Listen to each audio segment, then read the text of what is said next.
Boa noite, a paz. Primeiramente, agradeço a Deus por essa oportunidade, ao pastor Anderson, por estar também nos dando essa oportunidade. Sou lá de Governador Valadares, tenho 31 anos, apesar desse rostinho de 18, né, irmão? Fala a verdade. Estive aqui presente aqui no domingo. E que culto, hein, irmão? Que culto. Quando eu vi aquele jovem vindo aceitar a Cristo aqui sem apelo, eu falei, Deus, o Senhor está aqui nesse negócio aqui, está desde o início. A administração, o louvor do pastor Diego, bênção.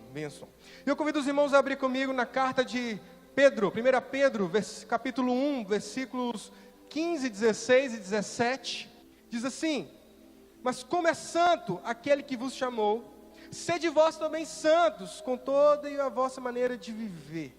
Porquanto escrito está, sede santos, porque eu sou santo. E se invocais por Pai, aquele que sem acepção de pessoas, julga segundo a obra de cada um, andai em temor, durante o tempo da vossa peregrinação. Amém?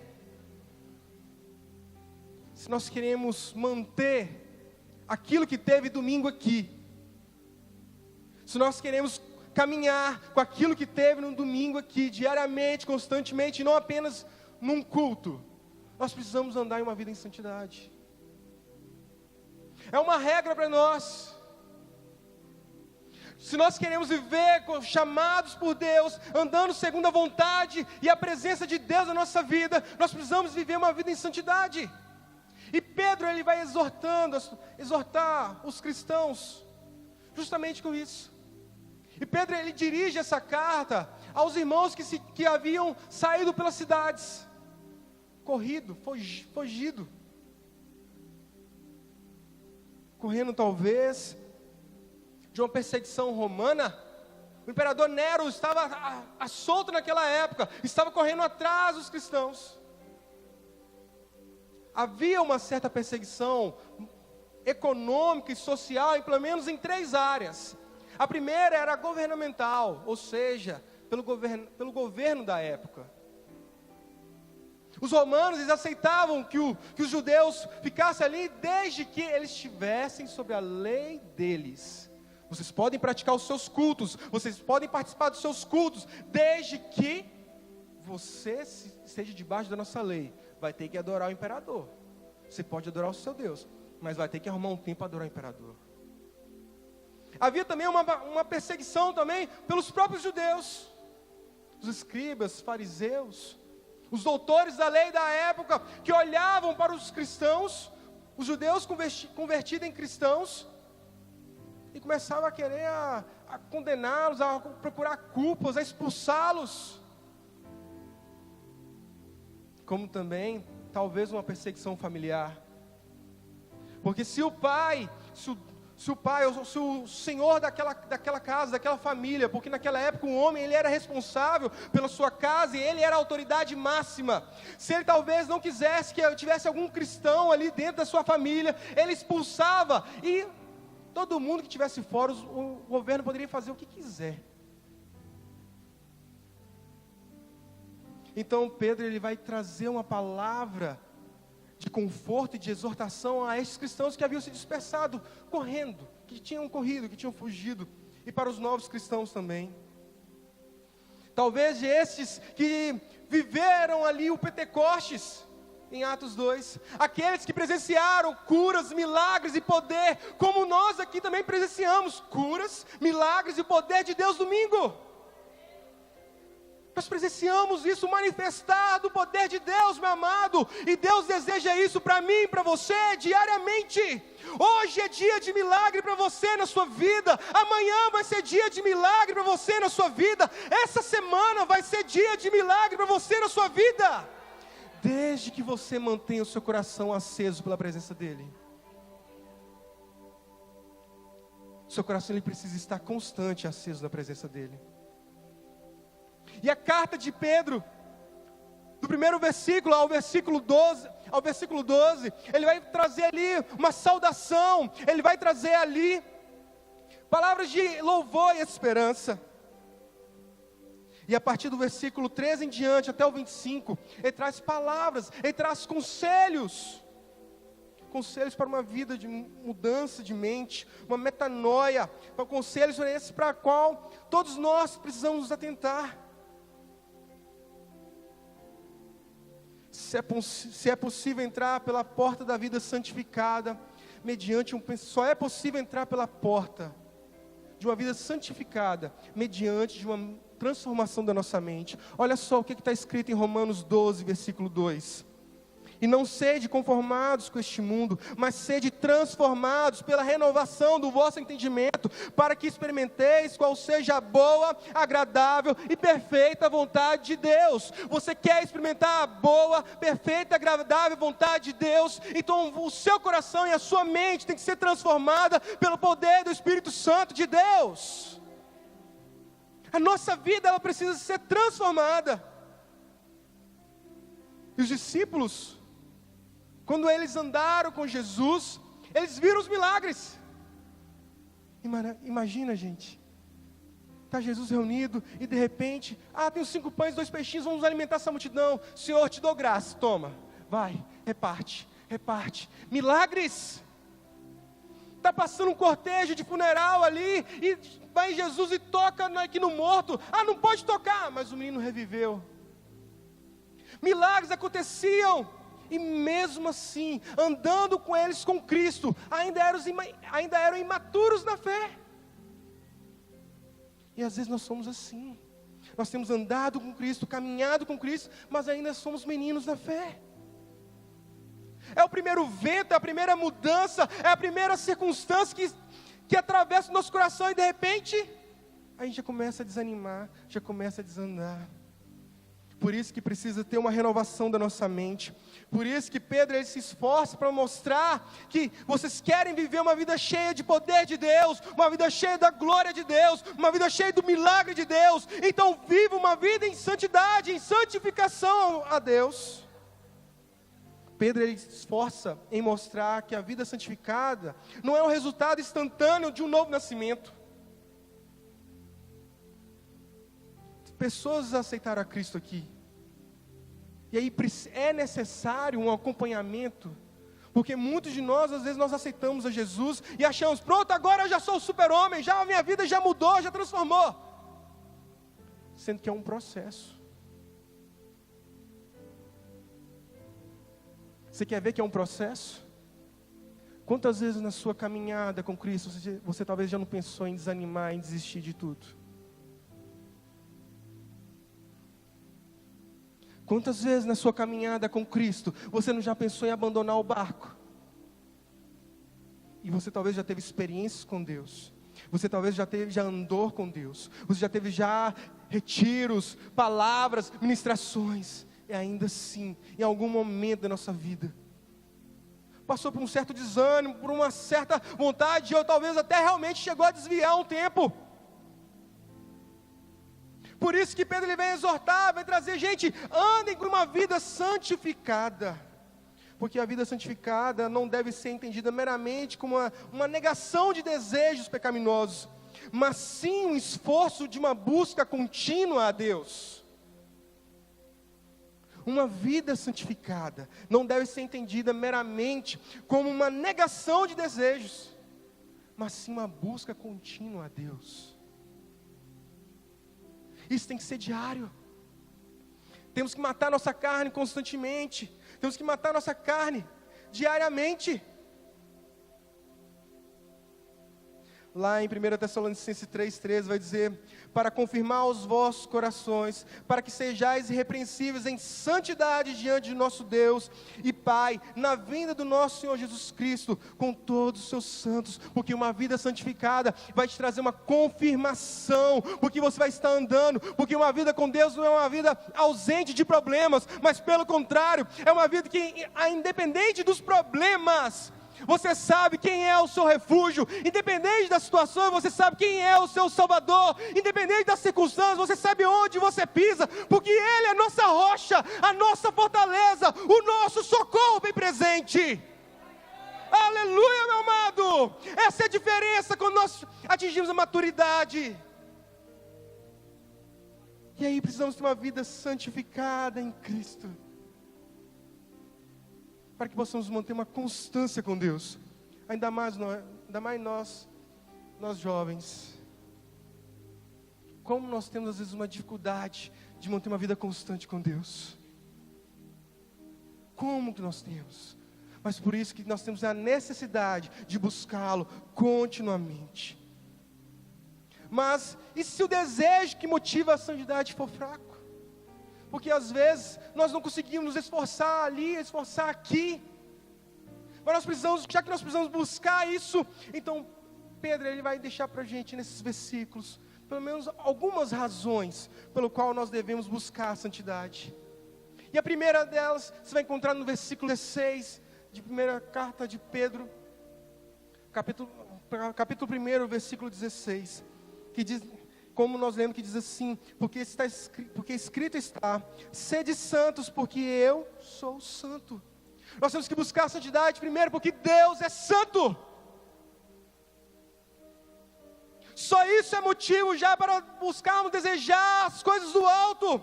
Deus não simplesmente nos convida a sermos santos, Ele ordena isso, seja lá no Antigo Testamento, e você vai achar isso lá em Levítico 11, 44, 19, 2 e capítulo 27, versículo 7 de Levítico. Quanto também no Novo Testamento, é um chamado para todos nós, sede santos, porque o nosso Deus é santo. Você é nova criatura? Então nós somos chamados para viver como nova criatura. A diferença é que às vezes nós queremos ser nova criatura, mas viver a vida do mesmo jeito como éramos antes. Deus é um Deus santo, separado de toda corrupção e distinto em sua pureza. Dentre as suas infinitas qualidades, a sua santidade, ela é incomparável. Ele deve ser reconhecido como aquele que é separado do mundo por nós, conhecido este mundo decaído. A sua santidade, ela é tão sublime, que ela é incomparável. Nós precisamos buscar este Deus que é santo, é uma santidade suprema. Ele é um Deus separado para a perfeição por nós, desconhecida. Porque aquilo que nós conhecemos como perfeito, pode ficar com defeito rapidinho.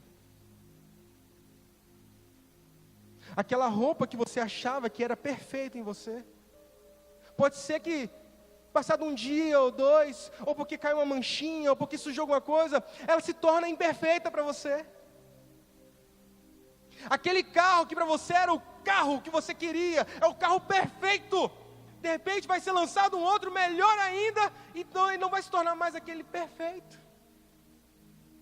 Mas o nosso Deus não. A perfeição dele não está no alcance da nossa mente, porque ele é único, ele é um Deus soberano, é um Deus supremo. Dentre todas as coisas, ele deve ser reconhecido como aquele que é separado de tudo. Ele não é apenas aquele que decide o que é certo, porque ele é certo, ele é correto, ele mesmo é. A santidade de Deus é revelada na palavra dele.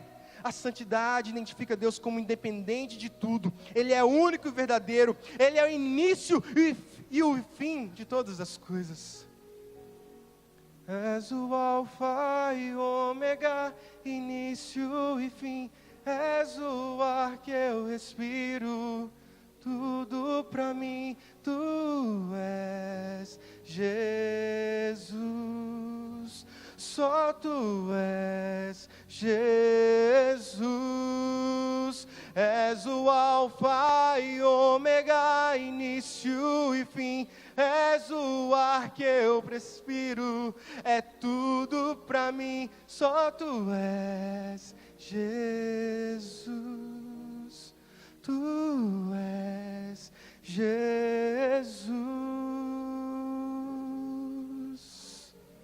Ele é o alfa, ele é o ômega, ele é o início de todas as coisas, e todas as coisas se concluem em cima dele, porque é ele, é o nosso Deus santo, puro, justo, separado, imaculado, incomparável nosso Deus. Aleluia!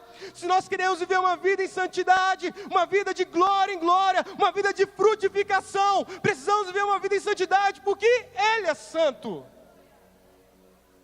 Ele é santo. Precisamos entender isso. Segundo, devemos buscar santidade, porque Ele nos chamou para viver em santidade. Ele nos chamou para viver uma vida em santidade. Olha o versículo 15, como está escrito: mas, como é santo aquele que vos chamou, sede vós também santos em toda a vossa maneira de viver. É um chamado para todos nós. É um chamado para vivermos segundo a vontade de Deus. É um chamado para andar segundo o querer do Senhor. Porque antes, meu amado, antes de nós conhecermos a Cristo, nós estávamos condenados à morte. Nós estávamos condenados à morte eterna. Andávamos como ovelhas perdidas, desgarradas. Mas quando nós encontramos o Cristo, o bom pastor, Ele cuida das ovelhas. O bom pastor cuida de nós. Ele nos encontrou. Ele nos chamou. Ele te chamou do império das trevas para o império da luz. Para viver com Ele, para Ele, meu amado. Ele nos chamou. Ele nos chama para viver em santidade. Olha o que está escrito comigo em Colossenses 2, 13 a 15, que diz assim: e quando vós estáveis mortos nos pecados, e na incircuncisão da vossa carne, vos vivificou juntamente com Ele, perdoando-vos todas as ofensas, havendo riscado a cédula que era contra nós, nas suas ordenanças, a qual de alguma maneira nos era contrária, e a tirou do meio de nós, cravando-a na cruz, e despojando os principados e potestades, os expôs publicamente, e deles triunfou em si mesmo. É um chamado para todos nós. Está dizendo que antes você e eu estávamos perdidos, mas agora nós somos encontrados, meu amado, e por isso nós somos chamados a viver uma vida em santidade. É para vivermos uma vida e não momentos em santidade. E sei que isso é difícil, mas é um chamado para todos nós. Não é só para o pastor, não é só para o ministério de louvor abençoadíssimo que estava cantando aqui, mas é para todos nós. Precisamos nos atentar às pequenas coisas, porque Deus entregou o seu único Filho para morrer por mim, por você, para que fôssemos resgatados. Então Ele nos convida: ande de maneira que a sua vida venha glorificar a minha. Ande de maneira que as pessoas possam olhar para você e ver os frutos. Porque assim é a união de Deus, a união com Deus, por intermédio do Espírito Santo que habita em nós. O Espírito Santo habita em você? Amém? Espírito Santo habita em você, meu amado. Então está na hora de nós produzirmos frutos. Está na hora de frutificarmos. Está na hora de começarmos a viver segundo o querer do Senhor. O fruto irá crescer naturalmente do ramo que tem um relacionamento vivo com o tronco. E olha só que está escrito em João 15, 4, 5, diz assim: está em mim e eu em vós. Isso é Jesus falando. Está em mim e eu em vós. Com uma vara de si mesmo não pode dar fruto. Se quer tentar dar fruto sozinho, você não vai conseguir. Não adianta fazer com o seu próprio esforço. Vai morrer. Vai morrer. Se não estiver na videira, assim também vós.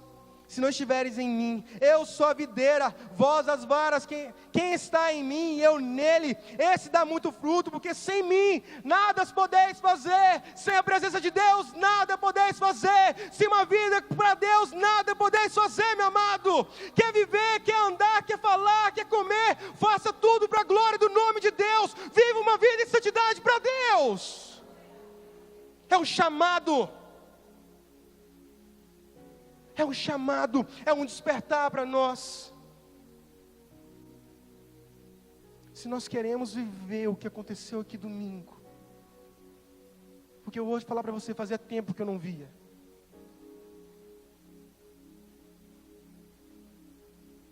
Isso não era para ser algo só de vez em quando. Mas infelizmente nós andamos tão erroneamente. Que às vezes parece que nós só santificamos a nossa vida quando nós vamos fazer algo. Parece que nós só santificamos a nossa vida quando nós vamos fazer algo. Aí eu vou cantar, então eu vou santificar. Aí eu vou pregar, então eu vou santificar. Aí eu vou fazer evangelismo na rua, então eu vou santificar. Mas não, meu amado, você e eu somos chamados para viver diariamente para a glória do nome dEle. É uma vida em Deus, é uma vida com Deus, é uma vida para Deus.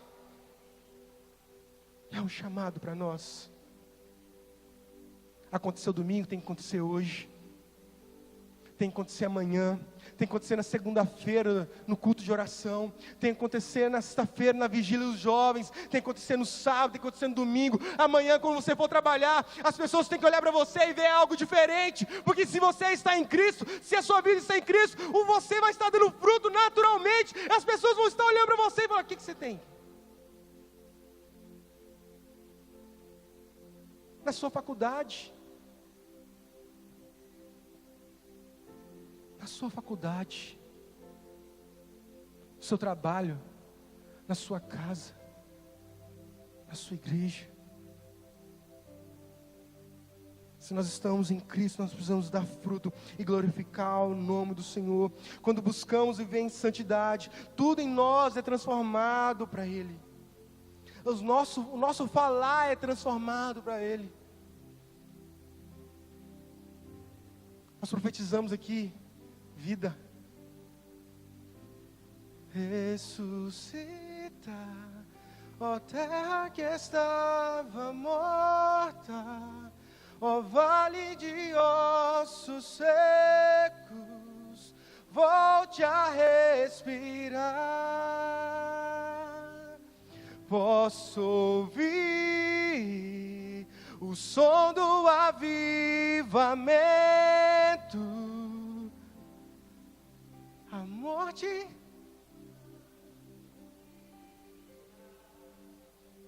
ressuscita. Quer que a morte volte a tornar a vida?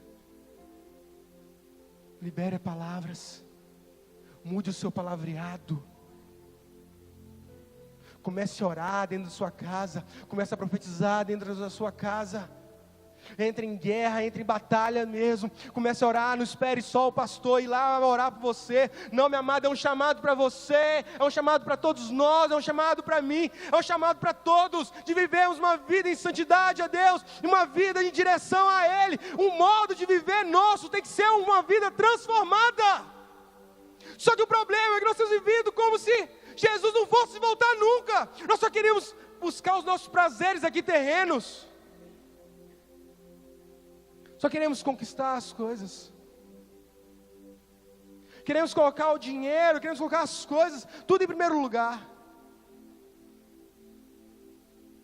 Pastor, que maravilha, viu? A sua palavra aqui antes. Que Deus continue te dando força, pastor. Pastor, que Deus continue te capacitando, te dando graça. Ainda que as pedradas venham, mas não desanima não, porque ninguém taca pedra em árvore que não dá fruto, é só que dá fruto. Permaneça firme. Amor em primeiro lugar a Deus, e as outras coisas lhe serão acrescentadas. Em primeiro lugar a Deus, e as outras coisas lhe serão acrescentadas. Devemos viver de modo que a vontade de Deus seja resplandecida em nossa vida. Você tem vivido assim? Ou vai esperar só a próxima conferência acontecer? Deus, Ele pode realizar hoje na sua vida, em nome de Jesus. Deus pode realizar hoje ainda. As nossas experiências de domingo, as nossas experiências para trás, foram boas. Quero trazer à memória aquilo que me dá esperança. É para você lembrar que se fez no passado, o nosso Deus, Ele não mudou. Ele fez no passado, Ele faz hoje.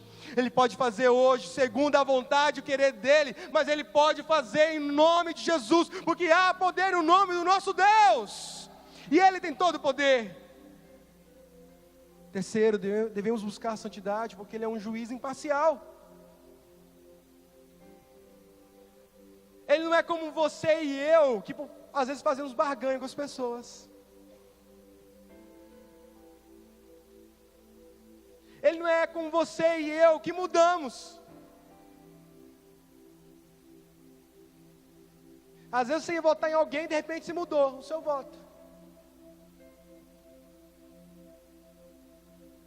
Às vezes você ia fazer algo, de repente você mudou porque você achou que você ia sair privilegiado ali por cima. O nosso Deus, Ele é imparcial. Ele só tem um lado, e é o lado dEle, da santidade dEle, da glória do nome dEle. Que o nome dEle seja glorificado, que o nome dEle seja exaltado, que a vida seja dEle, a forma dEle, com o querer dEle. É só o lado dEle, é um Deus justo. Ainda que não venhamos entender a justiça de Deus, ela é reta, ela é perfeita. Olha comigo no versículo 17. E se invocais por Pai aquele que sem acepção de pessoas julga segundo a obra de cada um. Sim, meu amado, o nosso Deus é um Deus que é juiz. O nosso Deus é um Deus que é de justiça. Nosso Deus é um Deus que vai julgar as nossas obras. O nosso Deus é um Deus que vai julgar essa terra. É fato. O que é certo, o que é errado para Deus. Com o nosso Deus não há barganha, não há troca de favores. Ele é justo o suficiente para deixarmos colher exatamente o que cada um de nós tem plantado. Tem plantado discórdia, irmão?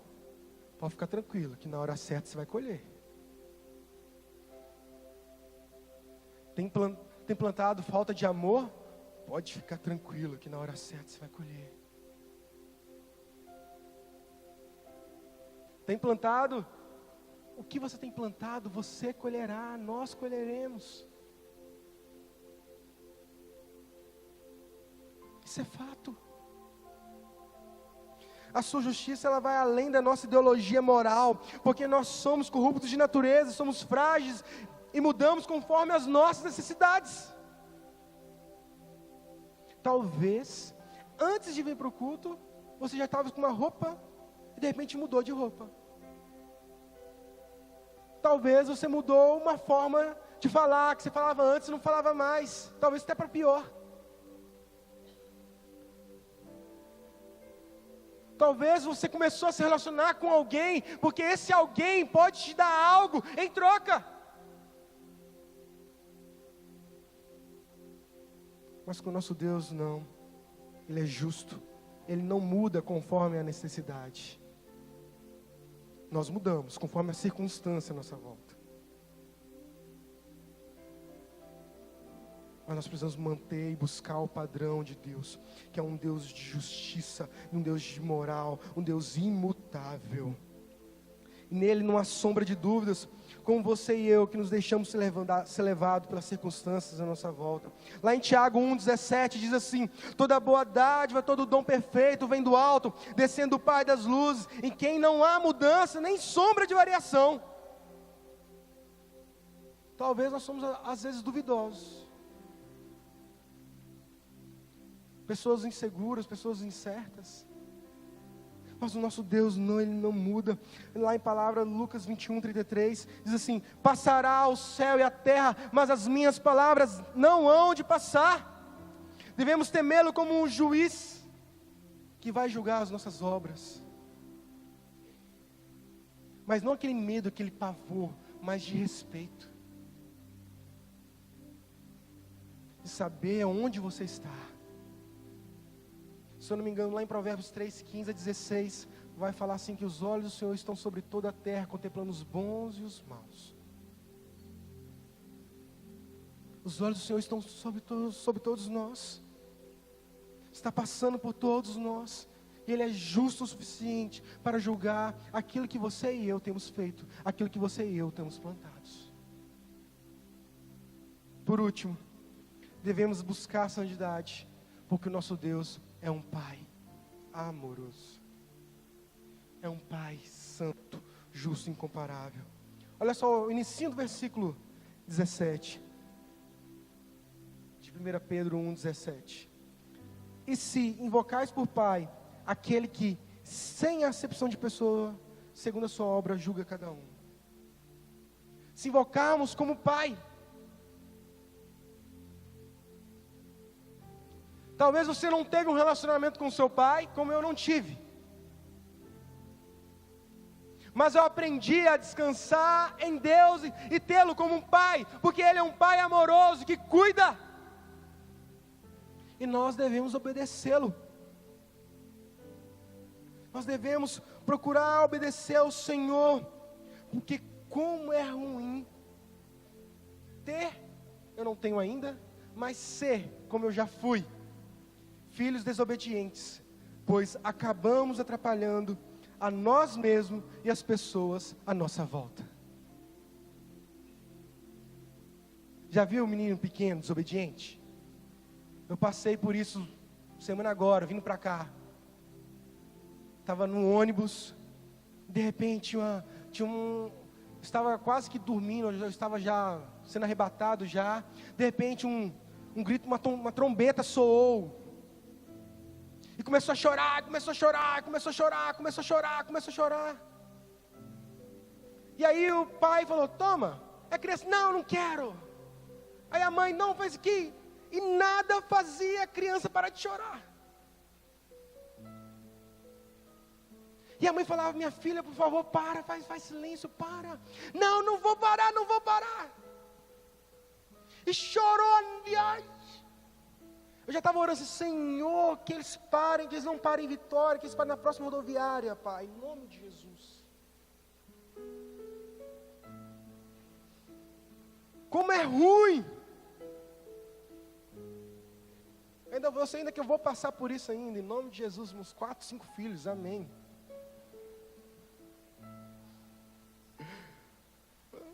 Quero casa cheia, sou filho único, então você quer casa cheia. Mas como que é ruim ter um filho desobediente? Eu sei que algumas vezes eu já desobedeci e já entristeci o coração da minha mãe. Mas eu sei que às vezes que eu desobedeci a minha mãe, ela me corrigiu. Ô mãe, você lembra daquela mangueirinha verde? Eu lembro, mãe. Te perdoei já, tá? Tinha uma mangueirinha lá que fazia uma coisa, ela pegava a mangueira, eu já te falei, 1, 2, 3, pá. A vara da correção, meu amado, que hoje está voltando para muitos pais. Hoje você não pode falar nada com o menino, não. O menino não pode falar nada com a criança, não. Gente, corrige o teu filho, para que a vida não venha corrigir ele depois. Corrige agora, pai, mãe, corrige agora, para que a vida não venha corrigi-lo depois.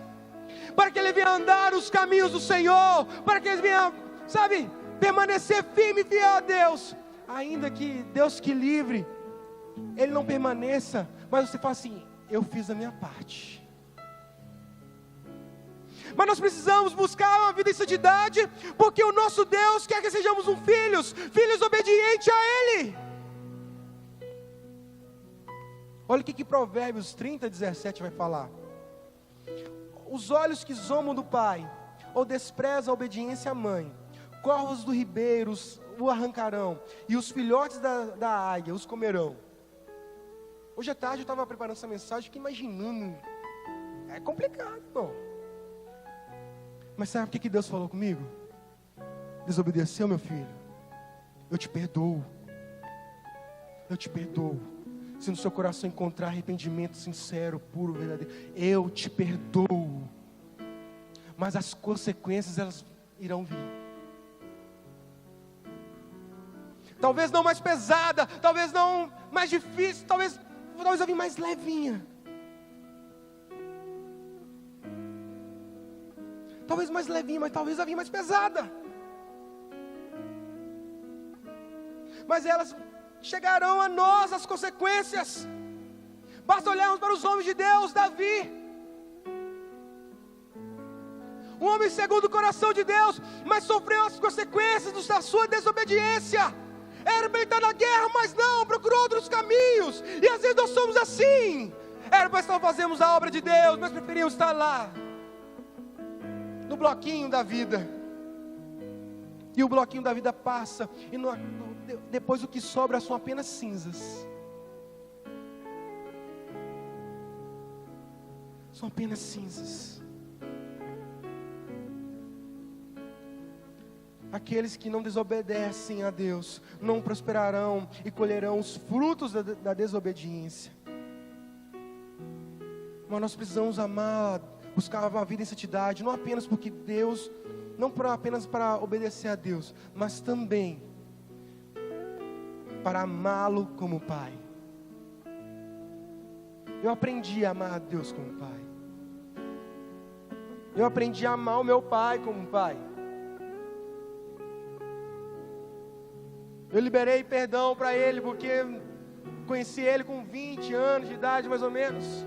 Então eu liberei perdão para ele. Porque Deus, eu entendi que Deus, Ele me ama. Então se Deus é amor, eu preciso manifestar o amor. O amor de Deus, Ele é manifestado a mim, e eu preciso manifestar aos meus irmãos. Eu preciso manifestar as pessoas à minha volta. Eu preciso viver em santidade a Deus, por amor a Deus, porque Ele é um Deus amoroso, um Pai bondoso, um Pai que cuida. E Ele tem cuidado de você. Ele tem cuidado de você nos mínimos detalhes. Você quer uma prova disso? Talvez você está aqui, eu não conheço sua vida, mas talvez você está arrebentado. Mas só de você estar aqui já é um motivo da graça de Deus, porque você chegou até aqui em segurança, chegou até aqui em paz. Deus te cuidou de você durante este dia.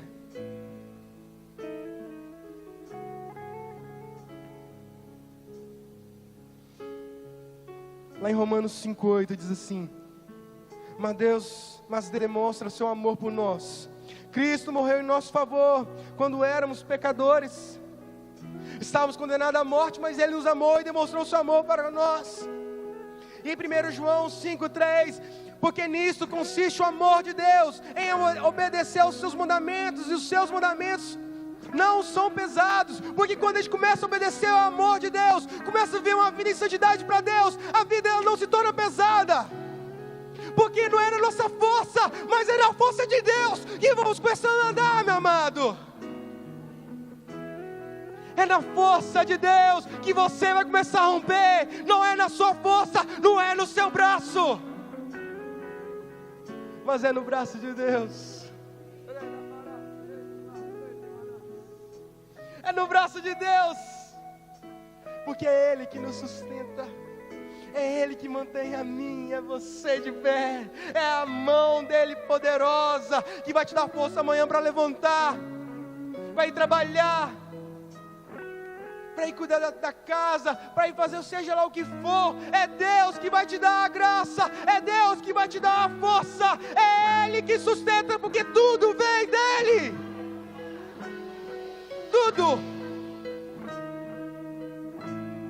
Pedro, ele deixa bem claro que fomos adquiridos com um sangue incomparavelmente precioso do Filho eterno de Deus, sacrificando para pagar por todos os nossos pecados. Ou seja, fomos comprados por um alto preço, e com isso devemos estar conscientes do fato de que não nos pertencemos, mas pertencemos a Ele. E por isso, meu amado, que somos chamados a viver uma vida em santidade, porque Ele é santo, porque Ele porque Ele nos chamou, porque Ele é um juiz imparcial e vai julgar as nossas obras, queira você ou não. Ele vai julgar aquilo que você tem feito, e porque Ele é um Deus e um Pai amoroso. Vamos ficar de pé.